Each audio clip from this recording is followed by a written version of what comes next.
हिंद, वंदे मातरम। दोस्तों, मैं दिव्यांश नामदेव पीडब्ल्यू ज्ञान कोश में आप सभी का बहुत बहुत स्वागत करता हूं, अभिनंदन करता हूं। दोस्तों, कुछ ही दिन पहले डोनाल्ड ट्रंप ने भारत और रशिया को डेड इकोनॉमी कहा था।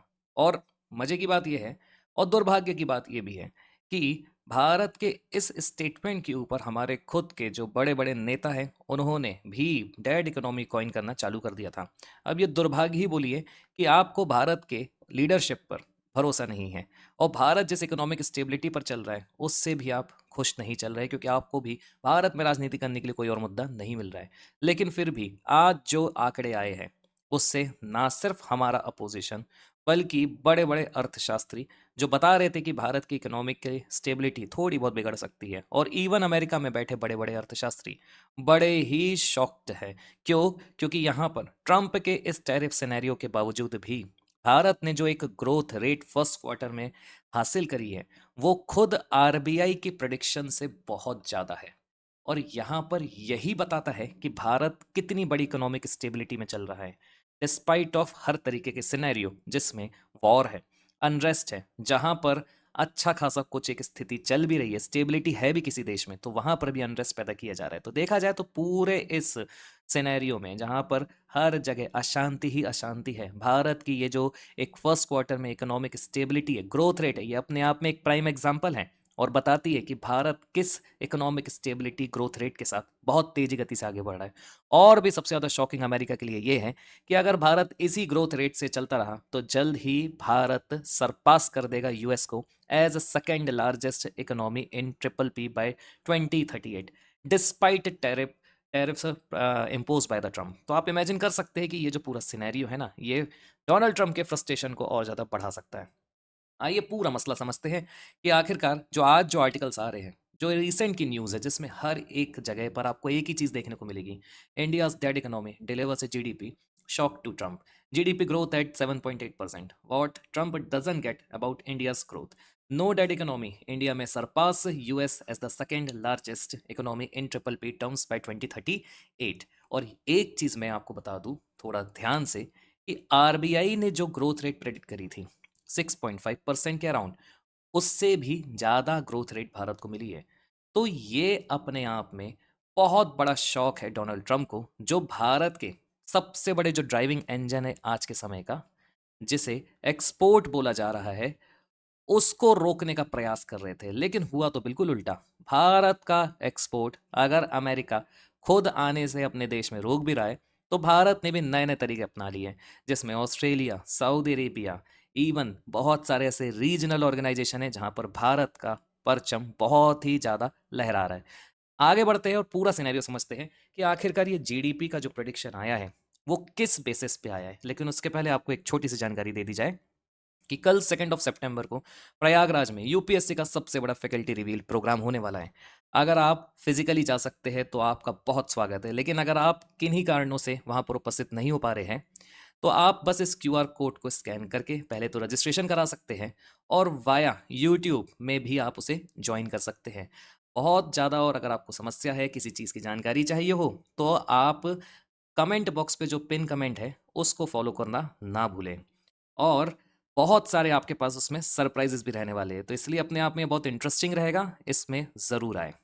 अब यहाँ देखिएगा जो डोनाल्ड ट्रंप का स्टेटमेंट है, पहली बात तो वो क्या है, I don't care what India does with Russia, they can take their dead economies down together, for all I care, we have done very little business with India, their tariffs are too high, among the highest in the world. और ये statement दिया था 31 जुलाई को। अब देखिएगा यहाँ पर सबसे बड़ा मसला ये है कि भारत और रशिया, इन दोनों को ही ट्रंप ने डेड इकोनॉमी कहा है। अब देखिएगा सबसे बड़ा कारण डेड इकोनॉमी और ट्रंप के इस फ्रस्ट्रेशन का ये है कि ट्रंप रशिया को इकोनॉमिकली एक्सप्लॉइट करना चाह रहे हैं, लेकिन वो कर नहीं पा रहे हैं, क्योंकि रशिया की एनर्जी अगर आज की डेट में कोई खरीद रहा है तो उसमें टॉप में भारत है और इसके अलावा चाइना है। लेकिन एक इंटरेस्टिंग बात और बता दूं कि भारत और चाइना के अलावा खुद अमेरिका और खुद यूरोपियन यूनियन के कई सारे देश रशिया से एनर्जी परचेज कर रहे हैं। लेकिन अमेरिका का ये बर्ताव कि भारत ना ले, तो ये तो गड़बड़ बात है। भारत अपने नागरिकों के बारे में पहले सोचता है, और हम एक सोवरेन कंट्री है। पहली बात तो हम स्वतंत्र है अपने निर्णय लेने के लिए, कोई भी तीसरा देश हमारे ऊपर दबाव नहीं बना सकता। और यहाँ पर यही सबसे बड़ा कारण है कि जिस पर्टिकुलर ड्यूरेशन में रशिया को आइसोलेट करने का प्रयास किया जा रहा है, भारत रशिया को इकोनॉमिकली खड़े करने में सहायता कर रहा है। तो ये जो पूरा सिनेरियो है ना, ट्रंप के फ्रस्ट्रेशन का सबसे बड़ा कारण है। इसी कारण से ट्रंप ने क्या किया है, रशिया के ऊपर प्राइमरी सैंक्शन तो इम्पोज किए थे, लेकिन रशिया के साथ जो देश समझौते कर रहे हैं, ट्रेड कर रहे हैं, उनके ऊपर सेकेंडरी सैंक्शंस लगा दिए थे, ताकि भारत की ये जो ग्रोथ रेट है एक्सपोर्ट के मामले में उसे रोका जा सके। लेकिन ट्रम्प को क्या ही पता होगा कि आप ही बस नहीं है, हमारे पास और भी दूसरे देश हैं जो भारत को एक नया एक्सपोर्ट हब बनाने में मदद कर सकते हैं। और यहाँ पर ट्रम्प ने इसीलिए 25% फर्दर सेकेंडरी सैंक्शंस को इम्पोज कर दिया था, जो टोटल अब जा चुके हैं 50%। तो आप इमेजिन कर सकते हैं कि भारत के इस इकोनॉमिक स्टेबिलिटी को गिराने का भरसक प्रयास किया जा रहा है डोनाल्ड ट्रंप और उसके एडमिनिस्ट्रेशन के द्वारा। लेकिन फिर भी यहाँ पर अगर देखा जाए तो जो की हाइलाइट्स है, भारत की जो जीडीपी है 7.8% अप्रैल से जून, जो कि फर्स्ट क्वार्टर माना जाता है, उसमें ग्रो हुई है 2025, फास्टेस्ट इन द 5 क्वार्टर्स। मतलब अगर आप प्रीवियस ईयर की बात करें तो प्रीवियस ईयर के कंपैरिजन में ये बहुत ज़्यादा है, फास्टेस्ट इन 5 क्वार्टर्स। आप इमेजिन कर सकते हैं। यहाँ पर आरबीआई का जो प्रोडिक्शन था उससे भी कहीं ज़्यादा बताई जा रही है। कारण यही है कि यहाँ पर डिफाइंग ट्रम्प्स डेड इकोनॉमी जाइब, India's GDP expanded 7.8% year on year in April June quarter. It's the fastest growth in 5 quarters, official data showed Friday. The figure outpaced market forecast of 6.7%, topped the previous quarters of 7.4%, underscoring India's status as the world's fastest growing major economy. Imagine करिएगा, भारत दुनिया की सबसे बड़ी आर्थिक रूप से उभरती हुई शक्ति बन रहा है। और ये अपने आप में बहुत सारे लोगों को ये बात पचने नहीं वाली है। कारण यही है कि Bharat even outpaced China in terms of economic growth 5.2%, reaffirming India is the world's fastest growing major economy. और जिस हिसाब से भारत बढ़ रहा है ना, बहुत जल्द भारत यूएस को, सुनिएगा ध्यान से, बहुत जल्द भारत खुद यूएस को परचेजिंग पावर पैरिटी के मामले में पछाड़ सकता है और दुनिया का दूसरा सबसे बड़ा देश बन सकता है 2038 में। All credit goes to the citizens of India, जो भारत की इस व्यवस्था पर ट्रस्ट कर रहे हैं और कंजम्पशन कर रहे हैं, स्वदेशी को अपना रहे हैं। Growth exceeded forecast 6.7%, previous quarter 7.4%।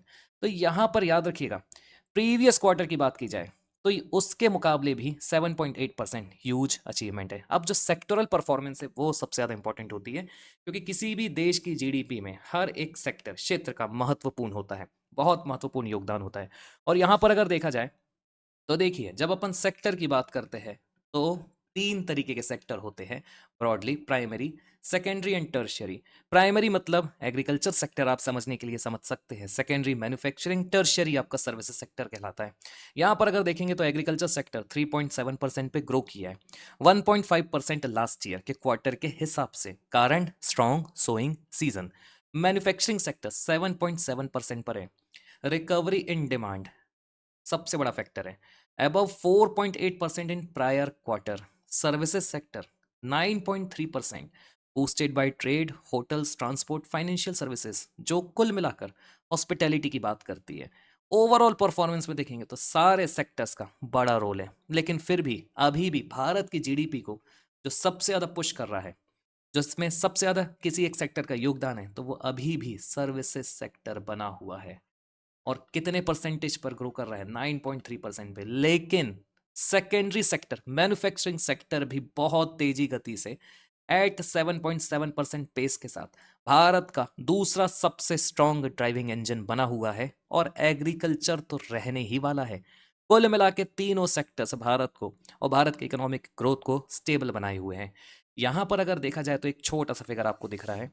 अगर फर्स्ट क्वार्टर फाइनेंशियल ईयर 21 की बात की जाए, ईयर 2021, तो देखिएगा माइनस पे था। क्यों था? क्योंकि ये तो पूरा जो टाइम ड्यूरेशन है ये आपका कोविड का था, लॉकडाउन का था, सारी व्यवस्थाएं बंद थी। लेकिन जैसे ही लॉकडाउन खुलता है, भारत की इकोनॉमी सडन बूस्ट होना चालू होती है। और लगभग अगर देखा जाए तो 5 से सिंगल डिजिट पर बनी हुई है लगातार 2023 से लेकर 2026 तक। सिर्फ एक पर्टिकुलर क्वार्टर ऐसा आया था जब भारत की इकोनॉमिक ग्रोथ ने काफ़ी लंबा तगड़ा परफॉर्मेंस दिया था, और वो था आपका 22 से लेकर 23, क्योंकि उस वक्त जस्ट लॉकडाउन खुला था, मैसिव डेवलपमेंट हुए थे, मैसिव इंफ्रास्ट्रक्चर डेवलपमेंट हुए थे, काफ़ी ज़्यादा भारत ने एक्सपोर्ट किया था, काफ़ी ज़्यादा इंपोर्ट भी हुआ था, लेकिन ओवरऑल देखा जाए तो काफ़ी अच्छी प्रगति थी। लेकिन फिर भी लंबे समय से भारत एक स्टीडी ग्रोथ रेट पे चल रहा है। और अभी अगर देखा जाए इस पर्टिकुलर सिनेरियो में, जब से रशिया यूक्रेन का कॉन्फ्लिक्ट चालू हुआ है, और इसके अलावा इज़राइल और ईरान का कॉन्फ्लिक्ट चालू हुआ था, तो आप पूरा सिनेरियो समझिए। उस पर्टिकुलर सिनेरियो में भी भारत की एक इकोनॉमिक जो ग्रोथ है वो पूरे दुनिया में सबसे ज़्यादा है, फास्टेस्ट है। और इसे अगर रोकना है तो वही बात है, टैरिफ इम्पोज करना पड़ेगा, और ट्रंप को यही नहीं फूले बात समा रही है। इसलिए ट्रंप एडमिनिस्ट्रेशन फ्रस्ट्रेशन में आकर भारत को यूनिलेटरल टैरिफ इम्पोज कर रहा है। यहाँ पर पूरे एस्टिमेट्स को बीट कर दिया भारत ने। आप डिमांड ड्राइवर्स की अगर बात की जाए कि कौन से ऐसे डिमांड्स है जो भारत को पुश कर रही है, तो इसमें प्राइवेट कंजम्पशन सबसे ज़्यादा इंपॉर्टेंट है, 60% ऑफ जीडीपी, जिसके कारण 7% का ग्रोथ रेट देखने को मिली है। अब private consumption means rural spending की बात आती है, demand for durables and tax relief की बात आती है। कुल मिला के भारत में सबसे ज़्यादा प्राइवेट कंजम्पशन हुआ है 60% का, मतलब जो डेली नीड्स की हमारी ज़रूरतें हैं, हमारा खुद का जो प्राइवेट कंजम्पशन होता है, रोटी कपड़ा मकान से रिलेटेड जो भी डेली नीड्स की नेसेसिटी है, खाने पीने की सारी चीज़ें, वो सारी प्राइवेट कंजम्पशन के अंतर्गत आती हैं। इसके अलावा गवर्नमेंट एक्सपेंडिचर में देखिए 9.7% की ग्रोथ है, reversal from contraction last quarter. और ये एक प्रकार से देखा जाए तो भारत के लिए गवर्नमेंट एक्सपेंडिचर, मतलब जो गवर्नमेंट पॉलिसीज होती है, जो एक इंजन की तरह भारत को आगे बढ़ा रही है, सपोर्ट मैकेनिज्म प्रोवाइड करा रही है, उसके कारण 9.7% की ग्रोथ रेट मिली है। और इसके बाद कैपिटल फॉर्मेशन की बात की जाए तो ह्यूज इंफ्रास्ट्रक्चर डेवलपमेंट में भी जो कैपिटल फॉर्मेशन हुआ है उसमें भी 7.8% की ग्रोथ रेट मिली है। अब यहाँ पर फिलहाल देखा जाए तो प्राइवेट सेक्टर है ना, वो थोड़ा हेजिटेंट है। क्यों? क्योंकि टैरिफ की अभी भी अनसर्टेनिटी बनी हुई है। लेकिन याद रखिएगा, अभी जो मैं आपको आंकड़ा बताऊंगा कि अगर बहुत तगड़ी यूएस ड्यूटीज भी लगा देता है तो बहुत ज़्यादा फर्क नहीं पड़ने वाला है, सिर्फ 1 से मेजरली 2% का ही फर्क पड़ेगा। लेकिन जब अपन कई बिलियन डॉलर्स की बात करते तो 1 से 2% भी बहुत ज़्यादा हो जाता है। यहाँ पर नॉमिनल जीडीपी बड़ी इंटरेस्टिंग है, स्लोड टू 8.8%। लॉन्ग रन जो एवरेज 11% का था, उसमें 8.8% है, थोड़ी सी गिरावट है। और कारण क्या है? Risk for tax revenue and corporate earnings. अब भारत की जो ग्लोबल स्टैंडिंग है, आईएमएफ प्रोजेक्शन 2025 के हिसाब से भारत जल्द ही फोर्थ लार्जेस्ट इकोनॉमी बन सकता है 2025 में ही, by surpassing Japan and Germany. सबसे बड़ी बात, जो भारत का जीडीपी साइज जो रहेगा टोटल, वो 4.2 ट्रिलियन डॉलर का हो जाएगा। मतलब टॉप पे यूएस, चाइना एंड जापान के बाद भारत चौथी सबसे बड़ी ताकत बन जाएगा। Trump's tariff escalation threatens to derail India's export engine, a key pillar of its growth story, poses risk to job and private investment. According to some analysts, the US duty could shave as much as 0.6 to 0.8 percentage points of India's growth over the next year. और ये एक प्रकार से कारण यही है कि Trump Bharat के इस एक्सपोर्ट इंजन को, जो एक की पिलर माना जा रहा है पूरे इस आर्टिकल का, उसे रोकने का प्रयास कर रहे हैं। कारण यही है, अगर वो रोकने में सफल भी होते या किसी प्रकार की मिसअंडरस्टैंडिंग क्रिएट करने में भी सक्सेसफुल होते हैं, तो फिर जॉब रिस्क और प्राइवेट इन्वेस्टमेंट में काफ़ी डर रहेगा। कारण यही है कि यहाँ पर जो कैपिटल फॉर्मेशन में प्राइवेट सेक्टर हेजिटेंट है, ये टर्मिनोलॉजी यूज़ की गई है। अब आगे देखिएगा, यहाँ पर भारत के ऊपर जो एट प्रेजेंट 50% टैरिफ इम्पोज किया गया है, उसमें लगभग लगभग 55% भारत का एक्सपोर्ट प्रभावित हो सकता है, जो वर्थ है 87 बिलियन डॉलर्स का। लेकिन फिर भी अगर देखा जाए तो सबसे ज़्यादा इम्पैक्टेड सेक्टर यहाँ पर shrimp, carpet, textile, diamond, apparel, furniture, steel and machinery है। वहीं अगर फार्मा एंड स्मार्टफोन्स की बात की जाए तो ये लार्जली अनअफेक्टेड है। अब इन पर्टिकुलर सेक्टर्स को अगर आप देखोगे तो यहाँ पर भारत को एक कॉम्पिटिटर्स मिलने की संभावना है, जिसमें वियतनाम, बांग्लादेश और चाइना आ जाते हैं। लेकिन फिर भी भारत लगातार नए मार्केट तलाश रहा है, और कारण यही है कि भारत दूसरे देशों के साथ free trade agreement, comprehensive trade agreement या फिर रीजनल ट्रेड एग्रीमेंट लगातार कर रहा है। अब यहाँ पर जो जियो पॉलिटिकल कॉन्टेक्स्ट उसे बहुत समझना जरूरी है। Tariff linked to India's purchase of discounted Russian oil. US argues it funds Moscow's war in Ukraine. India clubs with Brazil among hardest hit partner. जो पूरा का पूरा गवर्नमेंट रिस्पॉन्स है, थोड़ा मैं उसे आप समराइज करके बताने का प्रयास करता हूँ। कुल मिलाकर जो स्टार्टिंग में बताया था कि भारत क्योंकि रशिया से लगातार एनर्जी परचेज कर रहा है, यही कारण है कि ट्रंप को यूनिलेटरल टैरिफ इम्पोज करना पड़ रहा है। और अब इतना टैरिफ भारत के ऊपर इम्पोज हो चुका है कि वो ब्राज़ील की कैटेगरी में आ गया है among the hardest hit partners के रूप में। कारण यही है कि भारत खुद अब अमेरिका की हिपोक्रेसी को शो करने में लगा, और खुद अमेरिका के बड़े बड़े जर्नलिस्ट अमेरिका के इस पर्टिकुलर स्टेप को लेकर बहुत ज़्यादा नाखुश है, बहुत मजाक उड़ा रहे हैं, बहुत ज़्यादा मजाक उड़ा रहे हैं। आप इसको इमेजिन नहीं कर सकते। यहाँ पर अगर देखा जाए व्हाट्स नेक्स्ट में आरबीआई ने जो बोला था 6.5% ग्रोथ फॉर फाइनेंशियल 2026, देखा जाए अगर इसी ग्रोथ रेट पे रहती है तो आरबीआई हो सकता है कि किसी प्रकार का कोई रेट कट ना करे अक्टूबर में। और यहाँ पर अगर एक्सपोर्ट्स आउटलुक की बात की जाए तो सबसे बड़ा जो फैक्टर है risk of slow down, jobs wages and consumptions में भी हिट ट्रम्प के टैरिफ के कारण। लेकिन फिर भी भारत और चाइना मिलकर इस पूरी चेन मैकेनिज्म को, सप्लाई चेन मैकेनिज्म को चेंज कर सकते हैं। कारण यही है कि भारत अब चाइना की तरफ जा रहा है और एक नया ग्लोबल शिफ्ट आपको देखने को मिलेगा पूरी दुनिया में। बड़ा मेजर डिप्लोमेटिक चेंज है ये, बड़ा मेजर जियोपॉलिटिकल चेंज है ये, क्योंकि ट्रम्प के टैरिफ के कारण जो तीन देश एक हो चुके हैं वो है भारत, चाइना और रशिया। और यही ट्रम्प का सबसे बड़ा फ्रस्ट्रेशन है कि जो पहले की सरकारें थी जो भारत को चाइना और रशिया से दूर करने का प्रयास कर रही थी, आज ट्रम्प के टैरिफ के कारण भारत चाइना के नज़दीक आ चुका है। दोनों की ही यहाँ पर देखा जाए तो म्यूचुअल बेनिफिट्स की बात हो रही है। कारण यही है कि अब जो पूरा सिनेरियो बन रहा है वो बड़ा इंटरेस्टिंग रहेगा। अब आपको कमेंट करके ज़रूर बताना है कि आपको क्या लगता है कि भारत जिस गति से आगे बढ़ रहा है, भारत को अपनी पॉलिसीज़ में किस प्रकार के चेंजेस और अपनाने की ज़रूरत है। यहाँ पर हमारा टेलीग्राम चैनल ज्वाइन करना मत भूलिएगा। जय हिंद एंड वंदे मातरम दोस्तों, आप सभी का दिन बहुत बहुत शुभ हो, मंगलमय हो।